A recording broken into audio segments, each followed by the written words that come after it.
Hello guys, कैसे हैं आप सब। गाइस, आज मैं आया हूँ बनारस के राजेंद्र प्रसाद घाट पे, जो कि आज 1 अप्रैल 2022 से और यहाँ पर आज आयोजित किया गया है महामूर्ख मेला, जो कि हर साल की भांति इस साल भी हो रहा है। आप देख रहे हैं, बस मैं मंच पर ही अभी बैठा हुआ हूँ, अभी शुरू नहीं हुआ है क्योंकि गंगा आरती के बाद शुरू होगा महामूर्ख मेला। और काफ़ी लोग यहाँ पर जुट रहे हैं धीरे धीरे। ये हमारे साथ देखिए, अभी और लोग भी हैं, मैं आपको दिखा रहा हूँ। ये देखिए, हमारे पीछे बैठे ही हैं बनारसी भैया, बैठे हैं दमदार बनारसी भैया भी बैठे हुए हैं। और भी काफ़ी पब्लिक जुड़ रही है धीरे धीरे गाइस। तो अभी इसको हम लोग देखा जाएगा, आपको अपने साथ दिखाएंगे क्या है कैसे है महामूर्ख सम्मेलन में। बेसिकली यहाँ होता है कि आदमी जो है औरत बनता है, औरत जो है आदमी बनती है, और उसमें जो है दोनों का शादी किया जाता है और थोड़ी देर बाद उन दोनों का तलाक भी हो जाता है। तो ऐसा ही कुछ महामूर्ख मेला या महामूर्ख सम्मेलन जो भी कह लीजिए गाइस, तो ये होने वाला है बनारस का। बहुत अच्छा लगता है ये चीज़ें, मैं आपको दिखाता हूँ गाइस अपने साथ जब ये शुरू होगा। Thank you so much guys, बने रहिएगा। और मेरे चैनल को अगर सब्सक्राइब नहीं किए हैं तो प्लीज़ सब्सक्राइब ज़रूर कर लीजिएगा गाइस। इससे भी अच्छी अच्छी चीज़ें और भी अच्छी चीज़ें मैं आपको दिखाऊँगा बनारस में। Thank you so much guys, keep watching.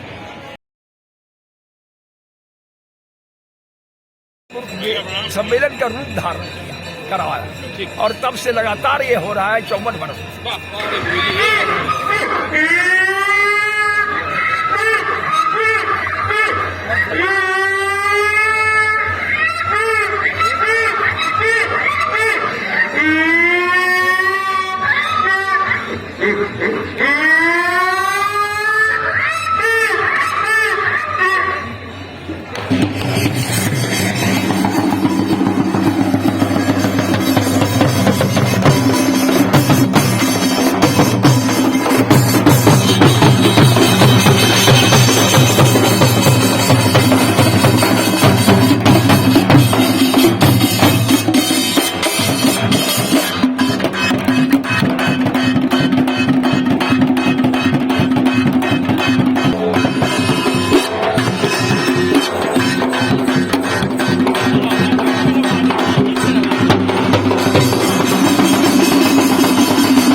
दुल्हन अपने पक्ष विपक्ष की परिकल्पना के अंतर्गत उल्टा व्यवस्था में इस संस्कार की टिप्पणी के तौर पर देखा है। कृपया अब वो अपने इस व्यवस्थित शादी को स्वीकार करें, क्योंकि लिंग परिवर्तन के बावजूद भी समाज के सारी सुविधाएं सरकार में मान्य है और उस मान्यता के अनुरूप यह शादी सुपुर्द की जाती है, स्वीकृत की जाती है।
स्वामी हरा हो गया संपन्न, विवाह संपन्न हुआ।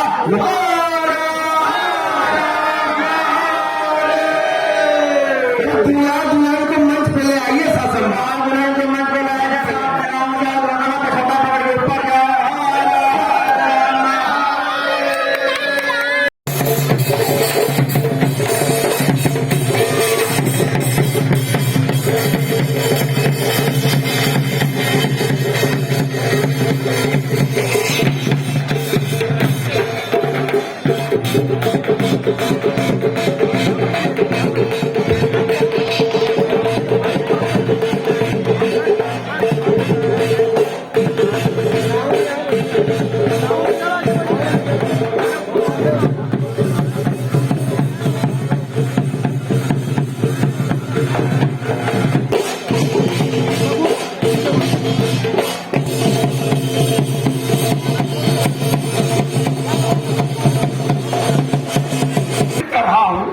और आए दूल्हे की खूबियां जो समझ में आए वो बताए, या उनके में कोई नुक्स हो वो भी बताए। आइए।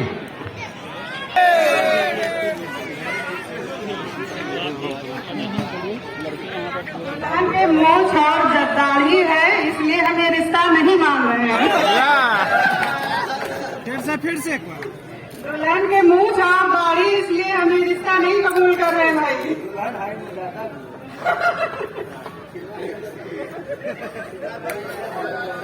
दुल्हन लंबी है। पहली बार दुल्हा शर्माता है। 1 साल तक आप लोग आपस में राय मशविरा करके तब निर्णय लीजिएगा। हाँ, ये बोलिए आप। मीडिया वाले पागल हो जाए तब जानू 1 साल तक निभा लो। अब बैठ जाइए, तमाशा हो जाए, फिर उसके बाद से प्रोग्राम प्रारंभ होगा। अरे भाई नगाड़ा बजाओ।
ले लें, उसके बाद देश के सर्वश्रेष्ठ हास्य व्यंग्य के कवियों को आपके समक्ष एक एक करके उतारेंगे। बस आपकी अनुमति मिले।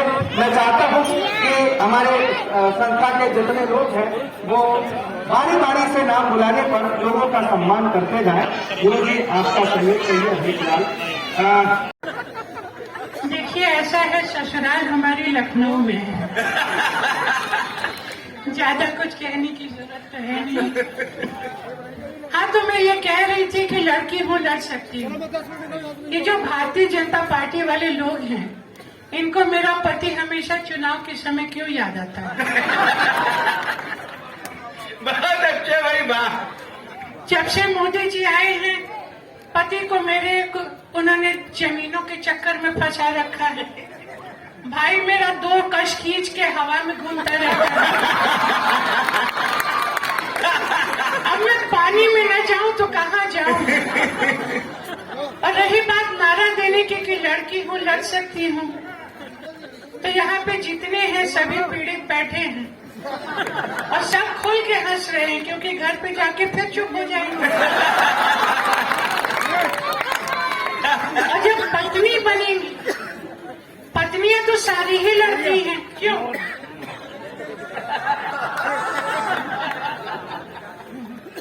डर नहीं होता तो कलकत्ता से वो यहाँ आते क्या?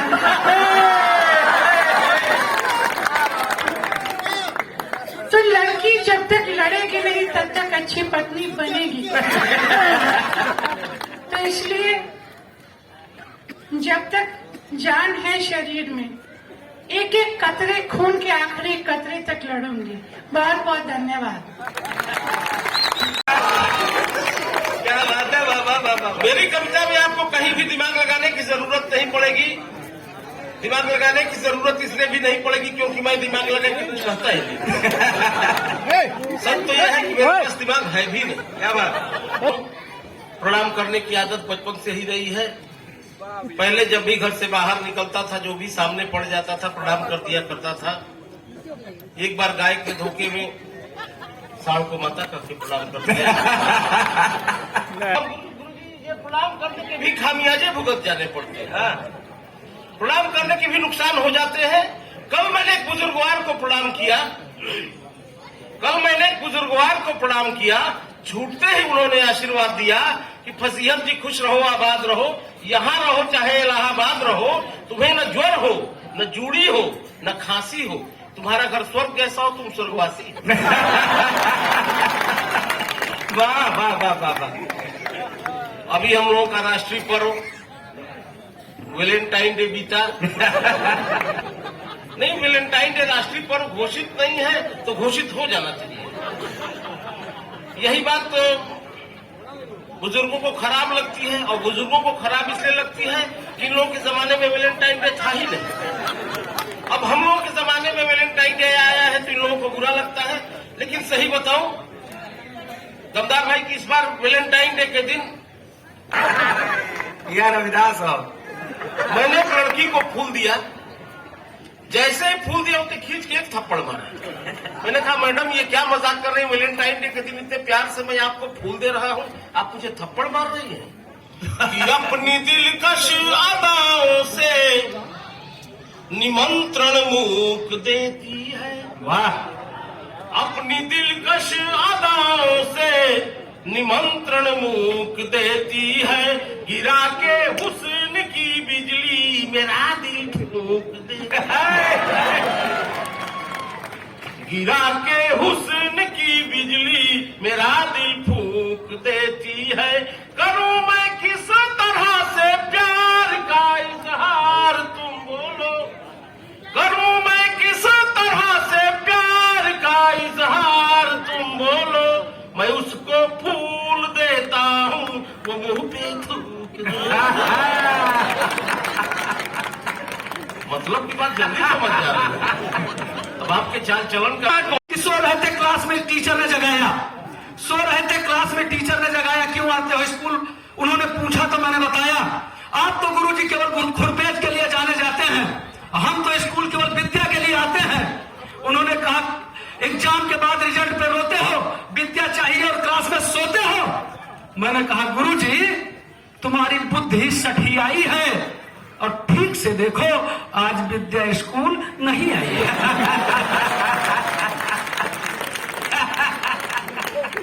जैसे कब सम्मेलन आप लोग कराते हो, ऐसा नहीं कि कब सम्मेलन आप ही लोग कराते हो। हमने अपने थाने में कब सम्मेलन कराया, क्या क्या हुआ बताता हूँ आपको। सारे महंगे महंगे कवि बुलवा लिए गए, किसी का 20,000, किसी 25,000, किसी 50,000, जिसने जो मांगा। संचालन के लिए दमदार भैया बुला लिए, इन्हों 20,000 मांगे। वैसे भैया भैया कहते हैं, मांगे। अब हमने कहा आओ भाई पढ़ो कविता। सारे लोग आ गए, बहुत अच्छा मुशायरा, बहुत अच्छा कवि सम्मेलन सारी रात थाने पर चलता रहा। जब सवेरा हुआ कार्यक्रम संपन्न हो गया, हमने सबका जिसका 20,000, जिसका 25,000, जिसका 50, जिसका जो पेमेंट था सबका उसके हाथ पे रख दिया। तो सबने बड़ी तारीफ की। सबने कहा कि लोग पुलिस को गलत बदनाम करते हैं कि पैसा नहीं देती, पेमेंट मार लेती, ये कर लेती, वो कर। देखिए इंस्पेक्टर साहब इतने अच्छे, सबका पेमेंट कर दिया। हमने कहा दादा लोग बदनाम करते हैं, हम ऐसे नेचर के नहीं हैं, आप अपना पैसा लीजिए पूरा पूरा। तो फिर ये कहने लगे क्या हम अब जा सकते हैं यहाँ से?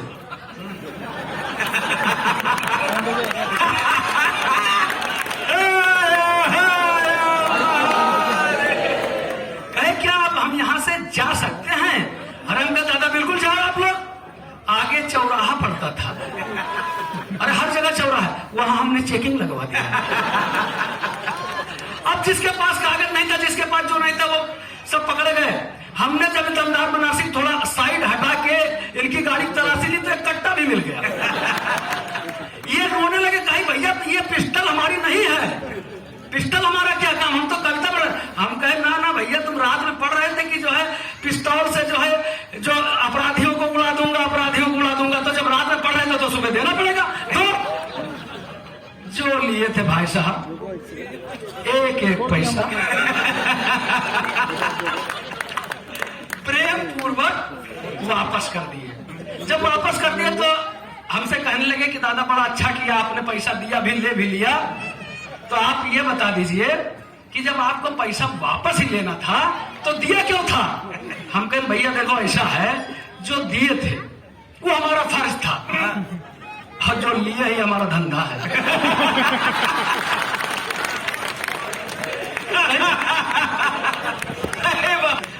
आप लोग बनारस के लोग, अरे गुरु आप थाने में रामलीला भी आप लोग बनारस के लोग जेकर जो चाहो बना दो। यहाँ से बहुत लोग हिट हो गए, कहाँ मैं पहुंच गए। तो एक धर्मराजे ने पहुंची आगे, एक बार तेरा से आप लोग समर्थन दे बस आगे फिर बढ़ा दी। हाँ, थाने में रामलीला फरमाइश है कि मैं बतौर कोतवाल मैंने थाने में रामलीला करा दी। मैंने अपना पैर खुद कुल्हाड़ी पर चलाया था, इस बार थाने पर मैंने रामलीला कराया था। कलाकारों के लिए मैंने भानुमति का कुंभा जोड़ा था, कहीं का ईंट कहीं का रोड़ा था। मेरी धर्मपत्नी जी कैकेयी और मैं राजा दशरथ बना था। एक तो राजा दूसरे कोतवाल, इसलिए बेवजह अकड़ा और तना था। रामलीला शुरू हो उससे पहले मेरी धर्मपत्नी जी अपना नाटक मचाने लगी और मेरी दो और पत्नी बनने आई। महिला कलाकारों को बेलन मार मार के भगाने लगी। बोली कि ऐसे सपने तुम्हें संजोने नहीं दूंगी, बोली कि ऐसे सपने तुम्हें संजोने नहीं दूंगी, और भले ही नाटक है मगर जीते जी किसी और की होने नहीं दूंगी। क्या बात है, वाह। उन बेचारियों को बचाने को हम भी अड़ गए। अरे 10-20 बेलन तो हमको बेवजह पड़ गए। थाने की महिला कांस्टेबल जो बनी थी सीता, उन्होंने राम बने सिपाही का दिल कुछ इस तरह से जीता कि तुम मुझे सोने के हिरन उरन में मत उलझाओ, और दिलवा सकते हो तो इस दशरथ बने कोतवाल से मुझे 7 दिन की छुट्टी दिलवाओ। वाह वाह वाह। इस बार की रामलीला में मेरा सब कुछ बंटाधार हो गया, क्योंकि संजीवनी बूटी लेने गया, हनुमान बना कैदी, बीच रास्ते से ही फरार हो गया। अच्छा, तारीफ हमारी क्या कविता की, बहादुर नहीं बताए। हम रहे भर्ती में, कप्तान साहब ने कहा कुछ काम करोगे, हमने कहा हाँ सरकार काम करेंगे। उन्होंने कहा ये 1 लाख का इनामिया बदमाश है मलखान, इसको पकड़ लो या कुछ जानकारी ले आओ। मैं 15 दिन बाद उनके पास गया, कहे भाई पकड़ लाए मलखान को तुम, 1 लाख का इनामिया। हमने कहा पकड़ तो नहीं पाए हैं। तो फिर हमने कहा लेकिन उसके दाहिने हाथ की 5 उंगलियों के निशान लेकर के सर मैं आया हूँ। क्या बात है, क्या बात। बहुत खुश हो गए, बहुत खुश हुए। कहे शाबाश बेटा, तुमने बहुत ऊंचा काम कर दिया, कोई नहीं कर पाया, तुमने कर दिया। अच्छा बताओ उसके दाहिने हाथ की 5 उंगलियों के निशान कहाँ पर आए? हमने कहा सर मेरे बाएं गाल पर साइकिल टूटी हुई पड़ी थी, गांव किनारे एक साइकिल टूटी हुई पड़ी थी। हमने गांव वाले से पूछा, हमने कहा ये कैसे टूट गई? हमने कहा साइकिल कैसे टूट गई?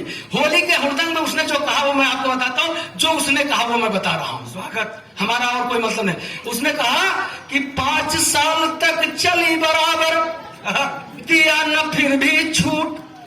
5 साल तक चली बराबर, दिया न फिर भी छूट। और बुलडोजर चढ़ गई, साइकिल गई बेचारी टूट गई। क्या बात है।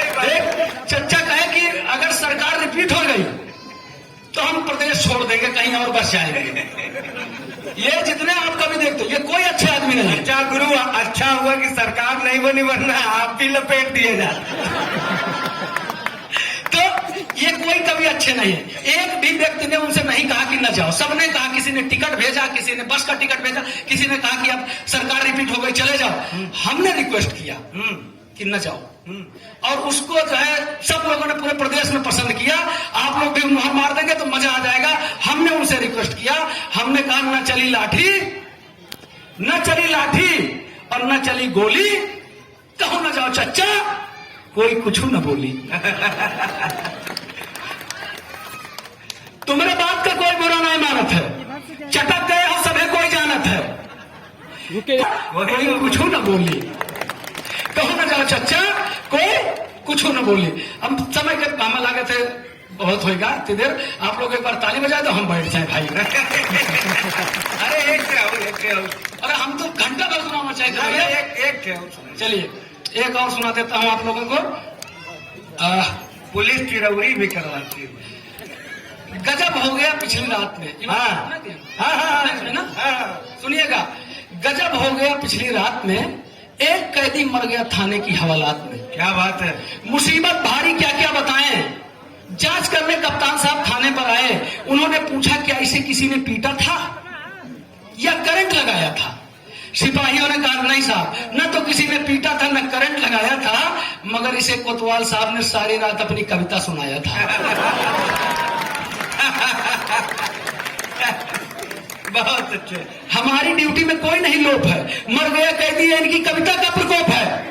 कप्तान साहब ने कहा तुम्हें फांसी का दंड मिलेगा। बहुत सुनाते हो कविता, सबका मजा एक साथ मिलेगा। मैंने कहा हुजूर मैं मरने के पहले अपने अंतिम इच्छा वाले अधिकार को भुनाना चाहता हूं। एडवांस नहीं, मैं पहुंच रहा हूं। मैं मरने के पहले अपने अंतिम इच्छा वाले अधिकार को भुनाना चाहता हूं, और मेरे हुजूर बुरा न माने तो आज रात यही कविता मैं आपको सुनाना चाहता हूं। मेरी बात सुनकर कप्तान साहब ने कहा कि मुझे तेरी बातों में एक नया जोश नजर आता है। कविता विता रहने दे पगले, तू मुझे निर्दोष नजर आता है, तू मुझे निर्दोष नजर आता है। क्या बात है। श्री कृष्ण जी सपने में आ गए मेरे। इसमें कोई आश्चर्य की बात नहीं है, और लोगों के सपने में आए हैं। आए नहीं आए, उन्होंने कहा अवतार लेना चाहते हैं। हमने कहा प्रभु ना आइए, अवतार नहीं। एक तो आपने वैसे गलत कर दिया, कहीं क्या गलत कर दिया? हमने कहा, आपने कहा कि मतलब जो है ऐसे ऐसे बन जाओगे, और वो बने नहीं।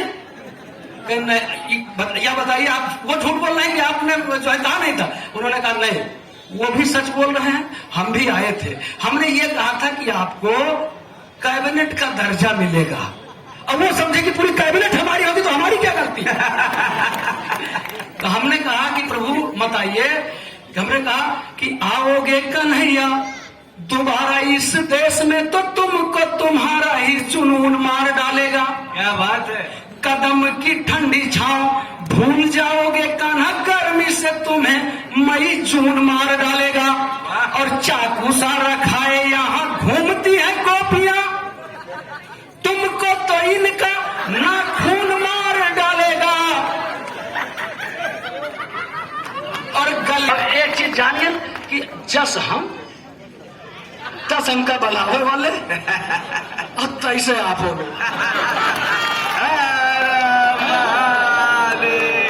और अब बिना किसी भूमिका के हमारे बीच में बाराबंकी से चलकर आए प्रमोद पंकज हैं।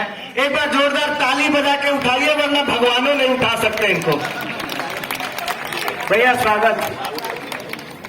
भाभी जी बैठी ऐसे ताली बजा रही जैसे आखिरी रोटी तवे पे डालनी। स्वागत। हेलो, बहुत बहुत आभार। आज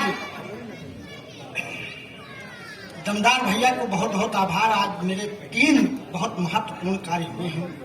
बाबा विश्वनाथ के दर्शन और शाम दादा के दर्शन हुए। मैं पहली बार आया हूँ, और सबसे बड़ा काम हुआ है, आप जैसे देवताओं के दर्शन हुए। मैं आपको प्रणाम करता हूँ, और सीधे सीधे आपको कविताओं से जोड़ने का उपक्रम करता हूँ। सुनिएगा। स्वागत। मैं आपको छोटी छोटी पैरोडियों के माध्यम से हंसाने और स्वागत करने जा रहा हूँ। चलिए।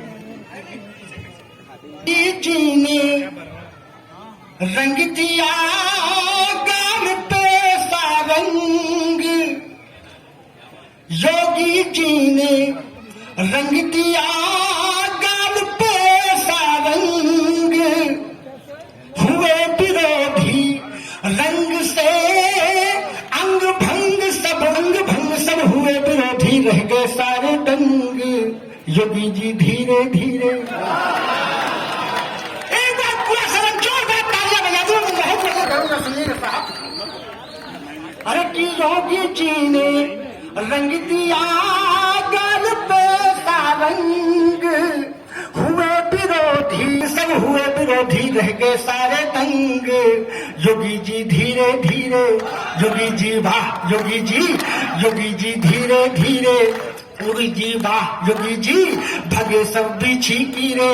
योगी जी वाह योगी जी हार का सदमा लगा मुझको कोई, इसकी दवा यदि हो तो कहूँ। योगी जी नींद न आए, योगी जी वाह योगी जी, विपक्षी है बौराए। योगी जी वाह योगी, छोटी छोटी पर्दे हैं साहब। अरे कि बाबा बुलडोजर वाले, बाबा बुलडोजर वाले, सीटों पर डाले ताले, जनता हुई है मेहर, बबुआ बुआ है परेशान। बाबा बुलडोजर वाले, सीटों पर डाले ताले, जनता हुई है मेहरबान, बबुआ बुआ है परेशान। बाबा बुलडोजर वाले, सभी को प्रणाम करता हूँ। आप बहुत अच्छा सुन रहे हैं। मैं आपको और सीधे सीधे जोड़ने का ऊपर स्वागत सुनिएगा साहब। अरे कि जब आ गई जुलाई, जब आ गई जुलाई, पानी में थी पढ़ाई, बेरोजगार जनता की थी हवा हवाई। जब बंद हो गई थी पंकज तेरी कमाई, चंदी बनी लुगाई, 2-4 लाख खाई, ताली के लिए कवियों के मन